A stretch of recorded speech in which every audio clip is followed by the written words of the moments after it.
ইতিমধ্যে অসমবাসীয়ে প্ৰতিক্ৰিয়া প্ৰকাশ কৰিছে অসমৰ সংখ্যালঘু ৰাইজে ইতিমধ্যে পৰামৰ্শ আগবঢ়াইছে যাৰ বাবে দল ত্যাগ কৰিছে আজি ৰেজাউল কৰিম ডাঙৰীয়াৰ নিচিনা এজন ব্যক্তি গোটেই অসমৰ চিনাকি মুখ ৰেজাউল কৰিম ডাঙৰীয়া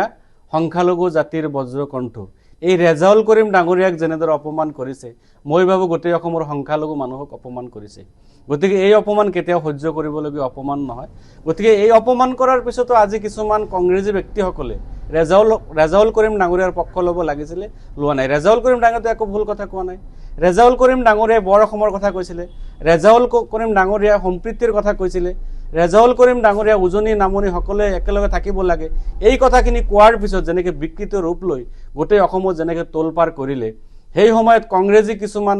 হয়তো দালাল শ্ৰেণীৰ কিছুমান লিডাৰ আছে কিছুমান নেতা আছে সেই নেতাসকলে এটা প্ৰতিক্ৰিয়া দিব লাগিছিলে একটা জাতিক অপমান কৰাৰ পিছত এই নেতাসকলে এটা প্ৰতিক্ৰিয়াও নিদিলে এই নেতাসকলে আমাৰ জাতিৰ কি উপকাৰ কৰিব এই নেতাসকলে আমাৰ সংখ্যালঘু জাতিৰ কাৰণে কি উন্নয়ন কৰিব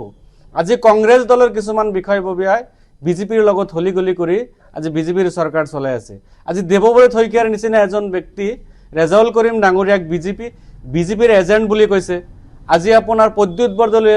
বৰদলৈ ডাঙৰীয়াই ৰেজাউল কৰিম ডাঙৰীয়াক চিনি নাপাও বুলি কৈছে এজন সংখ্যালঘুৰ চিনাকি মুখ আপোনাৰ প্ৰদ্যুৎ বৰদলৈ ডাঙৰীয়াই চিনি নাপায় গতিকে এই নেতাসকলৰ মুখ আমি খুলিব লাগিব মাইনৰিটি অঞ্চলত যাতে এই নেতাসকল সোমাব নোৱাৰে তাৰ এক পৰিকল্পনা হয়তো আমি সংখ্যালঘু ৰাইজে কৰিব লাগিব আৰু ইতিমধ্যে ৰেজাউল কৰিম ডাঙৰীয়া যেহেতু দল ত্যাগ কৰি আহিছে নিশ্চয়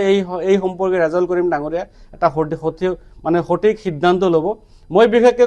ক'ব বিচাৰিছো আমাৰ এই জাতি জনগোষ্ঠীৰ যিসকল প্ৰতিনিধি আছে যেনেকৈ জাকিৰ হুছেইন সিকদাৰ ৰকিবুল হুছেইন অজেদ আলী চৌধুৰী আমাৰ